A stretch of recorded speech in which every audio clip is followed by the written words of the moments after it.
Vegan mayonnaise. Sorry? I was just saying vegan mayonnaise. And some of those little tiny, tiny pictures, what are they called? Emojis. That's the one.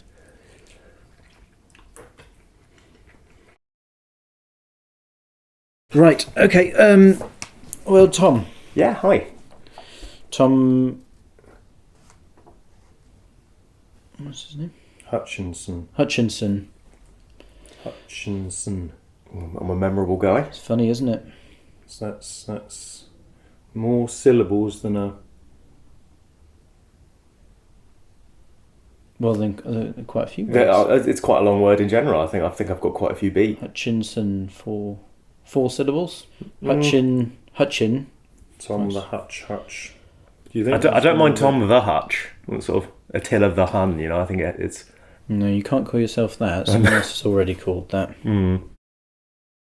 I foolishly bought a leather jacket that I don't have the confidence to wear. So it is. And the worst part of it is the jacket can smell my fear, like sort of like a horse. It is now the alpha of my house. I think there's sort of No, okay. I thought there might be something funny in the sort of absurdism of the jacket, knowing it is maybe better and more masculine than me. It's like a totemic figure of masculinity. What do you think? Oh dear, oh dear. First rule of comedy: never show any weakness or vulnerability. Nobody wants to see that. No one wants sort of honesty and openness. No, never show your hand. Interesting. Okay. Metaphorically or literally. Literally don't. Gloves. That's a good point that we haven't made before. Actually, gloves. So I think flip this one. Ditch the leather. Obviously, we're in Bristol. That's not gonna make you any friends. Just go. Yeah, I'm the alpha in my household. I'm my Lucian Yaks. I'm a bitch. Lucian Yaks, like a clothing brand. They're a popular brand of dungarees. You can look that up, but that's quite popular. Do you not feel like the people who... I mean, I'm sorry not to, poo-poo your obviously sage wisdom, but the people who might take umbrage with me owning a leather jacket maybe wouldn't feel that comfortable with me calling Lucian Yaks my bitch. No. Run with the main thing, that your main role here, Tom, is to listen. In the last episode, we did a free joke giveaway. What was it? Yes, we asked for the hashtag in the last episode, and we got quite the response. Inundated, absolutely swamped, out in your droves, and we're working through it at the moment in the mail room, and despite appearances, it's just Charlie and myself. We're not like there's the guys in the back room, obviously, but it's just ourselves and a small team, so.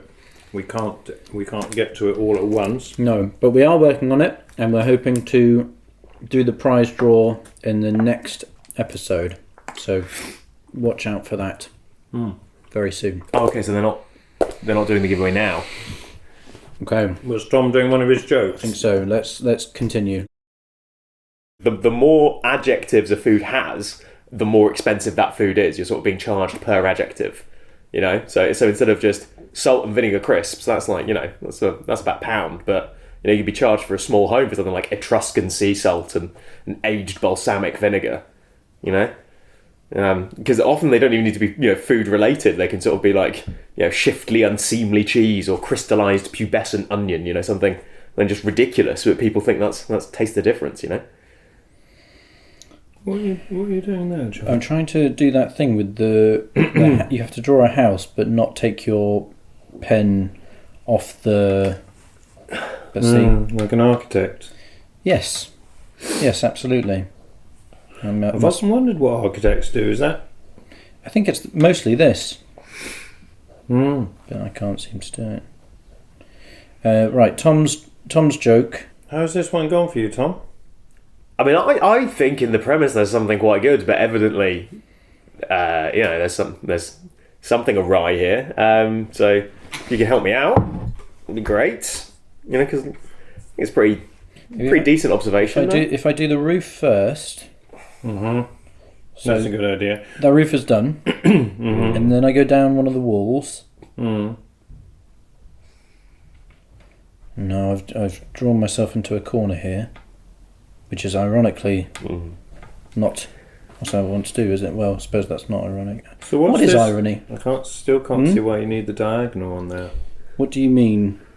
Well, like you don't have that on a house, do you? No, so I suppose it's not supposed to be architecturally accurate. It's more just it's more like a puzzle. Right. Honestly, there's a very good reason you won't see comedians doing jokes about food. What would that be? An audience starts to think about food.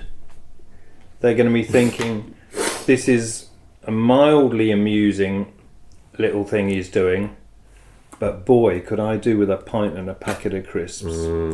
They're going to be thinking, when's the interval coming up? It can't be long now, and you've lost them. So you can't do any material about food or drink?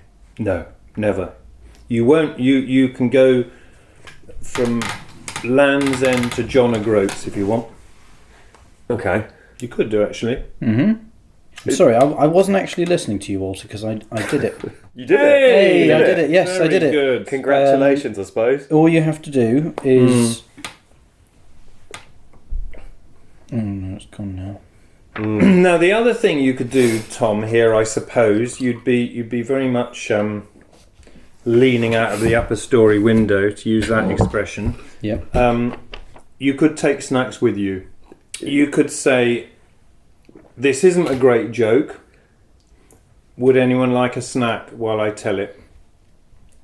And then if they're not laughing at it... They're at least eating. Interesting. If you can't make them laugh, make them eat. That's another phrase, isn't it? That's another phrase. Yes, absolutely. If you can't make them laugh, make them eat. Perfect. French 17th century, I think, originally. Mm-hmm. If you can't make them laugh, make them eat. Brilliant. Very good. That wasn't an exact translation, but... My friend suggested that to reduce my stress I should listen to the sound of ambient spaces on Spotify. They have all this playlist sort of like the sound of a train station or the sound of the beach to relax yourself. So I had a look through and I chose the sound of the restaurant. You know, you get like a nice ambient space at the restaurant. But if anything, it increased my stress when halfway through the album it went to the back of house. They started just going through the kitchen and it was very stressful. A lot of swearing. What about a nail bar? Opticians. Wait, is that for the stressful bit or for the reducing stress? For reducing stress, it would be, wouldn't it? I think so. And which one's better, 1 or 2? Oh yes, 1. I'm feeling more relaxed already. And 1 or 2? 2. And 1 or 2? Can you do that one again? Yeah. And 1 or 2? 2. Okay, and now 1 or 2? 2, yeah, 2 again. Okay, and 1 or 2?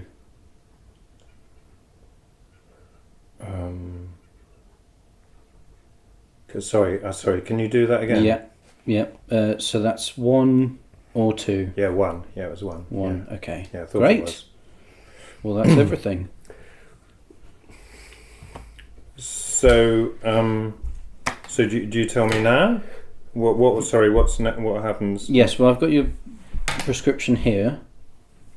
It's slightly increased this time compared to last time, but it's not too bad. Is that to be expected? Yes, yes. And the scan we did shows that everything's very, very healthy.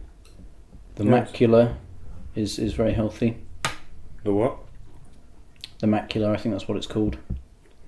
You think that's what it's called? Aren't you an optician? Well, if we look at this diagram over here, you see here on the eye, where the light comes in here at the back, you have the macula.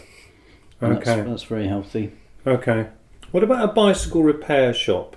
Because there's all that lovely sound of the what's it called, the derailleur, I think it's called, on the back, the spinning.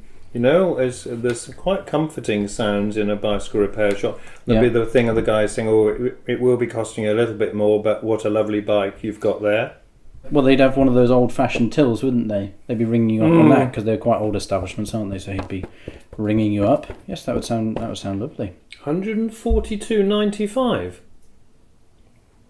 What did you actually do for that? Well, I pumped up your tyres and did the oil. What do you mean did the oil? That's like on a car. I don't know, WD-40, I've sprayed some of that on there. You didn't do anything, did you? No. I just feel like I've been completely ripped off here. Well, I've already rung it through the till now.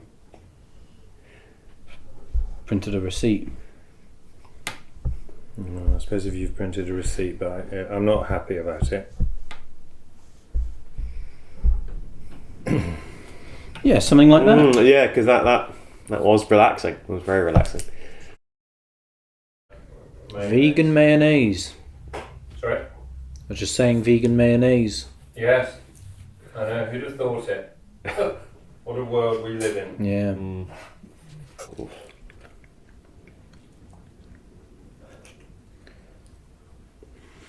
This is nice, isn't it? Nice little interlude.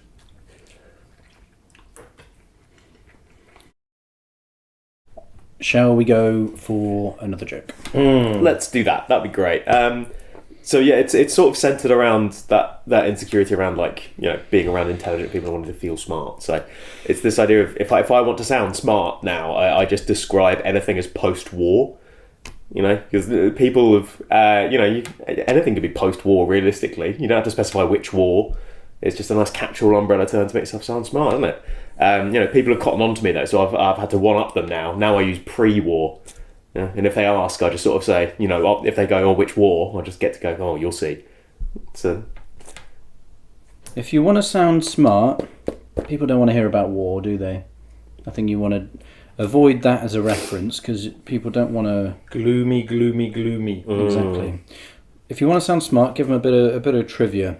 Something I thought maybe you could say the Rubik's Cube was invented by a professor of archaeology. Was it actually? Yes. Was Professor Rubik? Professor Cube, he was called, yes. wasn't he?